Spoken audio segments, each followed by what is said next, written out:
Amadas hermanas y amados hermanos, Dios me les siga bendiciendo. Les saludo como siempre en el glorioso nombre de nuestro bendito Salvador Jesucristo, esperando que estén lo mejor y bajo las bendiciones del Todopoderoso. Les invito en esta ocasión a una vez más me acompañen a considerar un tema basado, por supuesto, en la palabra de Dios, la Biblia. Y vamos a estar analizando el tema ¿somos realmente salvos? De todo corazón le invito a que reflexionemos y esto será un tiempo bien aprovechado. Vamos a leer en el nombre del Padre, del Hijo y del Espíritu Santo, Romanos 10, 9 y 10, donde dice la Biblia, que si confesares con tu boca que Jesús es el Señor y creyeres en tu corazón que Dios le levantó de los muertos, serás salvo. Porque con el corazón se cree para justicia, pero con la boca se confiesa para salvación. Los predicadores constantemente estamos invitando a las personas inconversas para que acudan a Jesucristo, para que Él les perdone de pecados. También animamos a los que han vuelto al pecado a que acudan por perdón una vez más ante el Señor, que hagan su reconcilio con Él, para que Él les perdone. El caso es que muchos predicadores, en nuestro afán de conducir a las personas a Cristo y asumiendo que no tienen conocimiento de cómo orar, hasta les ayudamos guiándolos en una oración bien intencionada que muchos recordarán, le llamamos oración de fe. Yo también, después de cierta breve explicación, guié personas con esta clase de oración, pero tuve siempre el cuidado de explicar que cada persona hiciera su oración ante nuestro Salvador Jesucristo, porque el pedir perdón debía ser muy personal. Y puedo decir que muchas de esas personas sí fueron miembros de las congregaciones donde he sido pastor o donde estuve como predicador, pero en otras ocasiones, como suele suceder, las personas a poco tiempo dejaron de congregar y lo peor es que algunas personas ni siquiera parecían haberse entregado al Señor, se apartaron como si no les importaba nada y hasta siguieron practicando sus pecados habituales. Luego, al notar eso, ya no guié a nadie en oración y empecé explicando de qué se trata creer, arrepentirse de pecados, entregarse a Cristo y personalmente orar por misericordia y perdón. Porque el arrepentimiento y la conversión al final es algo personal entre Dios y la persona y no depende de solamente levantar las manos o de una oración guiada. Aunque levantar las manos, la Biblia lo recomienda, pero en otro contexto. En 1 de Timoteo 2:8, cualquier pastor bien intencionado puede guiar a una persona también en una oración, pero no depende de eso el que una persona sea salvada, por más usado que el predicador sea. Hay quienes, al ser invitados a entregarse a Cristo, han pasado y sin querer juzgar, su aparente entrega a Cristo puede ser por otros intereses, lejos de en verdad querer ser cristianos. Y según la Biblia, la verdad es que ser salvos de condenación, de irse al infierno ardiente, no es tan fácil como recitar unas palabras en oración o levantar las manos, porque la Biblia misma nos explica. Por la Biblia se entiende que si no hay arrepentimiento, no hay nuevo nacimiento y no hay conversión, no habrá perdón de pecados ni salvación.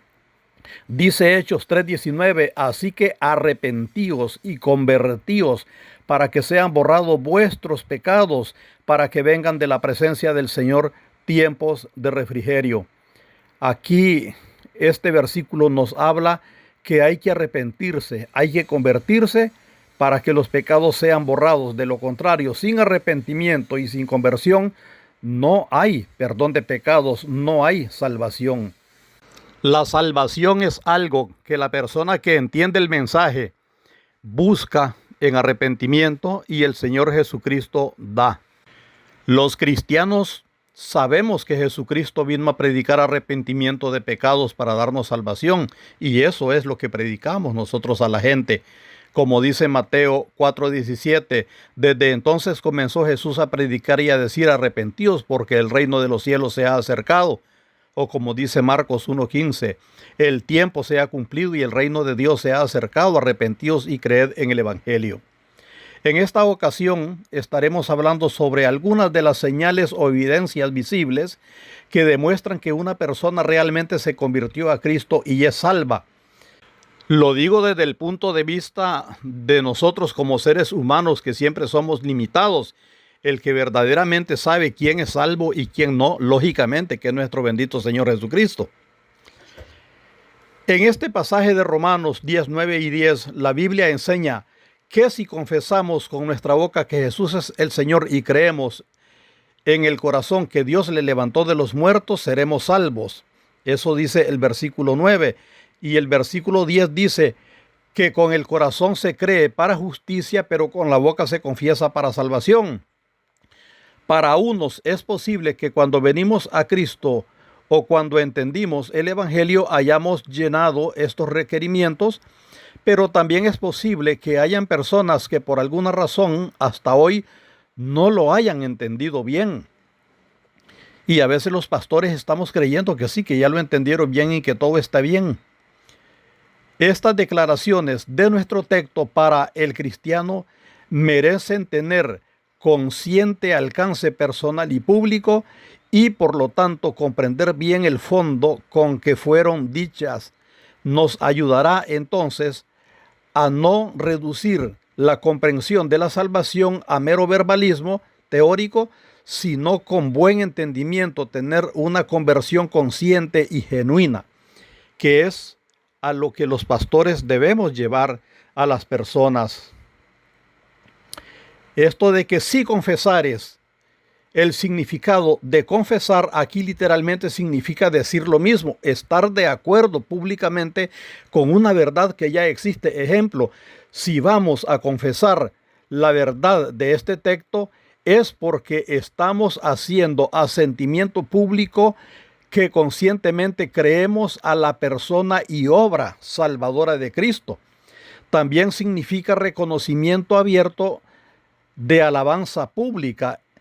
Y es que confesar no es solo pronunciar palabras, y más cuando se trata de la salvación.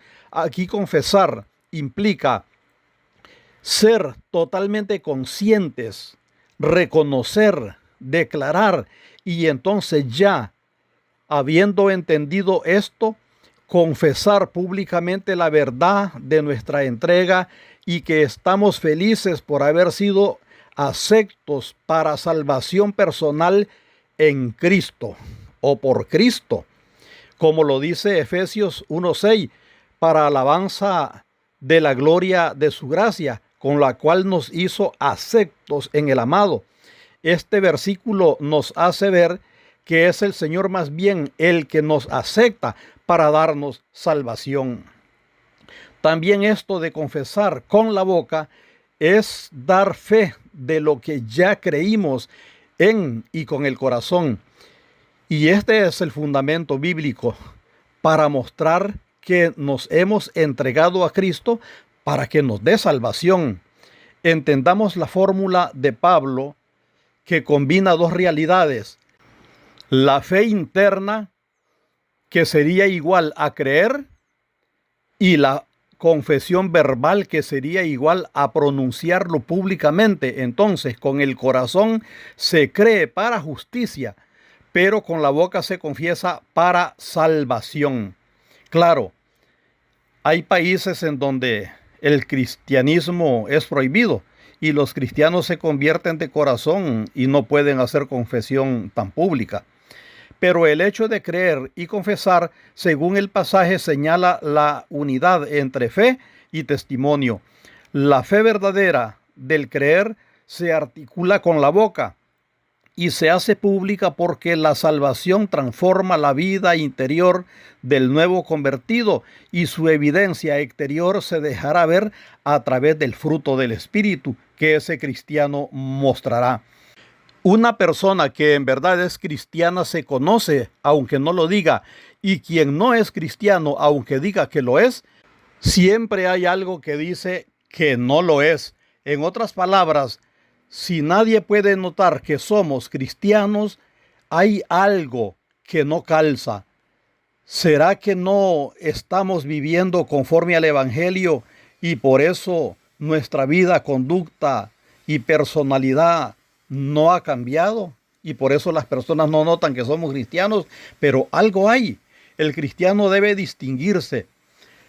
Tengan cuidado los liberales que a los de congregaciones conservadoras nos catalogan de legalistas, prohibitivos y hasta fundamentalistas y más. Pero es que una persona que acostumbra la indecencia, la vanagloria, lo poco o nada decoroso, que su vocabulario, presencia o conducta es de poco cristiano, es porque no es cristiano, solamente es religioso. El que camina con Cristo se conoce que camina con Cristo. El que no, se conoce que no camina con Cristo. Los dogmas fuera de la Biblia que un pastor o congregación quieran imponer, eso ya podría estar dentro del legalismo, pero lo que Dios manda en su palabra no es legalismo.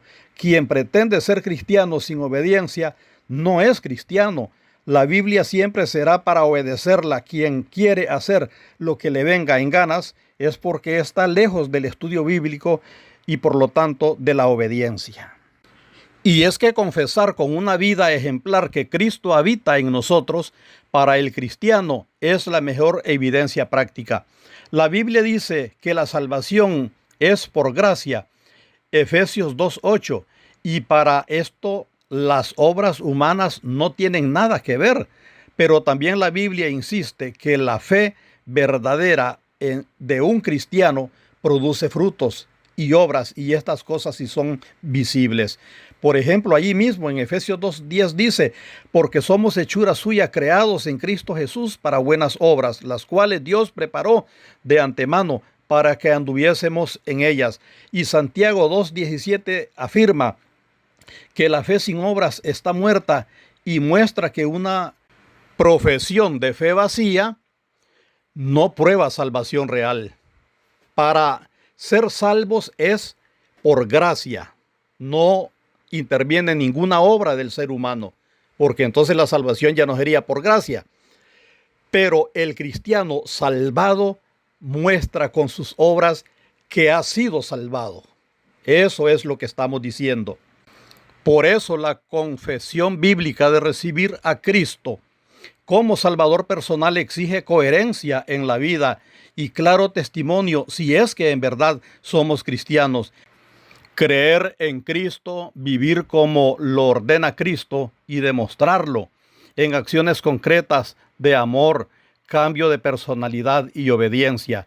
Quien llamándose cristiano tiene conducta parecida al mundano, se viste como mundano, es vanidoso como el mundano, tiene vocabulario de mundano y adopta apariencia de mundano, es porque sí le gusta el cristianismo, pero aún es un mundano. El cristianismo, la conversión y la salvación no tienen término medio, se es o no se es. ¿Cómo probamos que amamos a Cristo quien nos ha salvado? Juan 14:15 dice, si me amáis, guardad mis mandamientos. Esto es, obedecer. Señales prácticas que muestran si alguien es salvo, si es cristiano. Veamos cómo estamos ante este termómetro. Primera señal, relación íntima con Cristo, fruto natural de perseverancia y obediencia. La salvación se revela en la comunión. Dice Juan 14:4, permanezcan en mí y yo en ustedes. Quien permanece en mí da fruto. Entonces la salvación no es un rito, no es activismo, es comunión diaria con el Salvador. Amor y obediencia a Cristo, amor también por el prójimo. Si alguien puede dar su vida por Cristo, ejemplo como los mártires, o vive dispuesto a sufrir por Él y por mantenerse fiel, eso revela la profundidad de su fe y entrega. Segunda señal, obediencia y conocimiento de la palabra. Conocer a Jesús se demuestra por conocer y obedecer su palabra. Primera de Juan 2:3 afirma que por esto sabemos que le conocemos si guardamos sus mandamientos. El estudio de la palabra del Señor y sus mandatos forman, corrigen y transforman al ser humano. Quien no ama de todo corazón a Dios tampoco ama el estudio de la Biblia. Por tanto, no conoce lo que en ella se dice y no honra a su inspirador. Solo seamos conscientes. ¿Cuánto tiempo a diario dedica usted a las redes sociales? ¿Y cuánto a la lectura de la Biblia? Dice Mateo 6:21, porque donde esté vuestro tesoro, allí estará también vuestro corazón. Hay personas que han sido confrontadas con esto. Gastan horas metidos en las redes sociales y eso a diario. Y al final, cuando ya dejan de estar en las redes sociales, nada bueno aprovecharon. Solamente fue gastar tiempo en cosas que prácticamente para el cristiano deberían ser basuras. Hay algunas cosas pocas que se pueden rescatar, como es usar las redes sociales para transmitir el mensaje de salvación. Pero para entretenimiento al verdadero cristiano no le sirve gastar tiempo. También hay hombres y mujeres que están en una congregación, pero siguen teniendo costumbres mundanas que sus amistades tienen, pero que la Biblia reprocha. Y a veces esto se debe a rebeldía, falta de conversión, pero también a que en el culto no ponen mucha atención a la predicación y son poco estudiosos de la Biblia.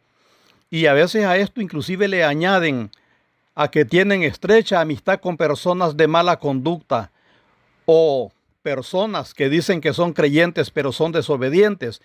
Y esto, tener mucha amistad, juntarse mucho con personas que no viven una vida delante del Señor, da como resultado ser religioso, pero también ser mundano. El cristiano que ama a Cristo estudia la Biblia, tiene conocimiento y es obediente. Tercera señal, el cristiano genuino muestra en sí el fruto del Espíritu.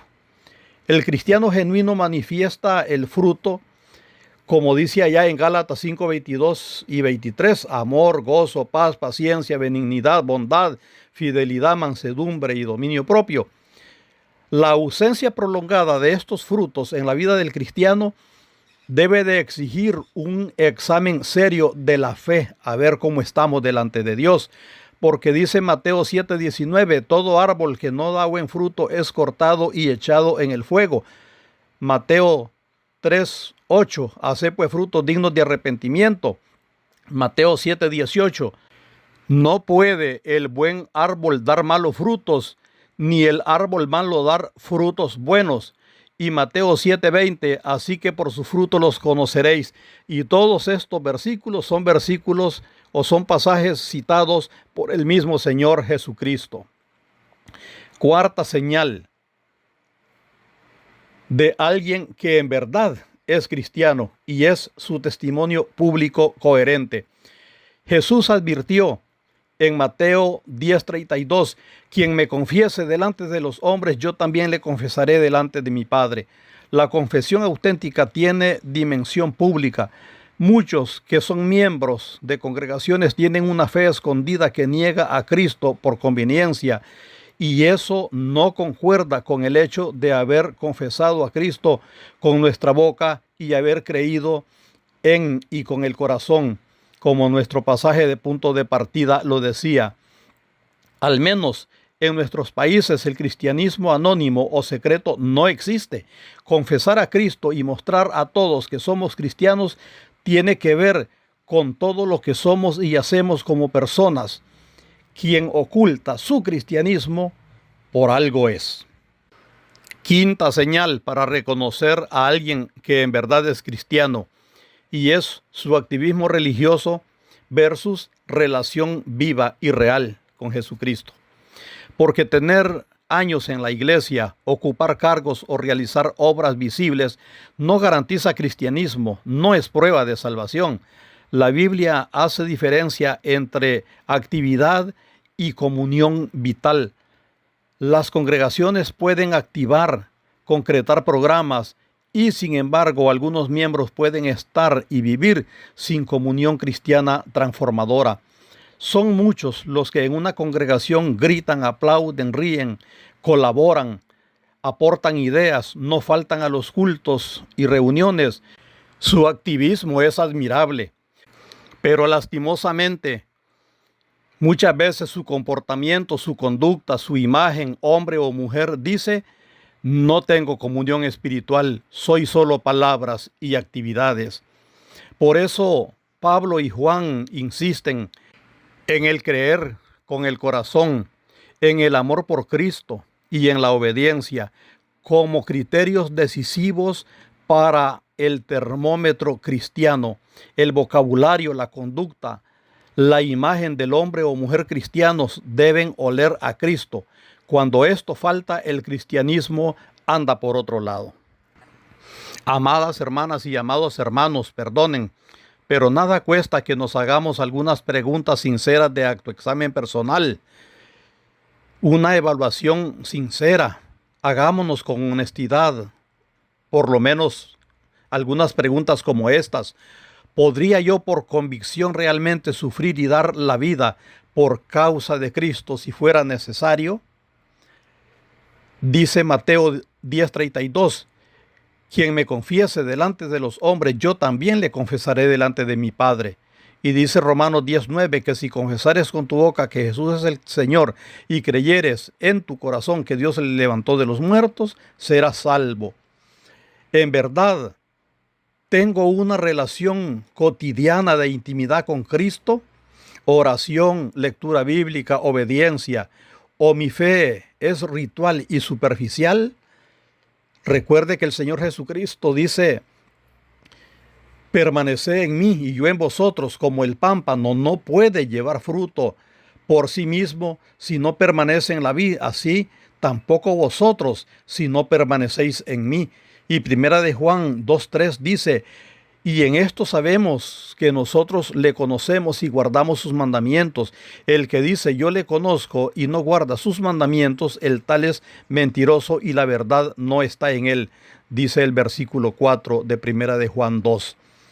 Se manifiesta en mí el fruto del Espíritu, como dice Gálatas 5:22 al 23. Si no es así, busco cultivar este fruto en arrepentimiento y oración, o no tengo ni hojas, ni mucho menos tendré frutos. ¿Cuál fue el resultado del pequeño examen? Si fue negativo, aquí está el llamado al arrepentimiento y a la restauración. Si al meditar descubrimos que nuestra confesión y entrega a Cristo fue solo verbal, o que hemos caído en frialdad, la Biblia nos llama, Hechos 3:19, así que arrepentidos y convertidos para que sean borrados vuestros pecados, para que vengan de la presencia del Señor tiempos de refrigerio. Si sentimos y decimos ser salvos, pero estamos fríos, el Señor nos dice en aquel famoso versículo de Apocalipsis 2:4, pero tengo contra ti que has dejado tu primer amor. Y el versículo 5 dice: recuerda por tanto de dónde has caído y arrepiéntete y haz las primeras obras, pues si no, vendré pronto a ti y quitaré tu candelero de su lugar si no te hubieres arrepentido. Dios aún tiene abierta la puerta para la restauración. Volver es recuperar el fervor y la intensidad del primer amor cristiano y ser fieles desde allí en adelante hasta nuestro último día en esta tierra. La salvación bíblica es la unión de fe interna, confesión pública y vida transformada por la misericordia y el poder de Dios. Si una de estas cosas falta, acudamos a Cristo para que nos dé plenitud de vida cristiana, de vida transformada para Él. No confundamos la fe con el activismo. La fe genuina cree en el corazón, confiesa con la boca y se demuestra en obras. Se mantiene en comunión constante con Cristo y las personas lo notan cuando en verdad somos cristianos. Si falta alguna de estas piezas, conviene examinarse bajo la luz de la Biblia y volver a Cristo con humildad. Preguntémonos, ¿somos realmente salvos? ¿Estamos seguros de esto? Esto exige más de una respuesta mecánica, exige honestidad para con nosotros mismos y sobre todo delante de Dios. Nadie ganará el cielo por apariencia, sino por una fe y entrega viva que produce amar y obedecer a Cristo. Si hoy hacemos este examen, sentimos que estamos firmes, reavivemos nuestro andar con Cristo en oración y servicio y sigamos firmes y adelante. Pero si hoy al hacernos este examen sentimos el vacío espiritual, vengamos a Cristo con humildad, digámosles que nos perdone y nos permita empezar de nuevo. Dios siga bendiciendo sus vidas. Ha estado con ustedes una vez más su amigo y hermano, el pastor Omar Chavarría. Adelante con el Señor siempre.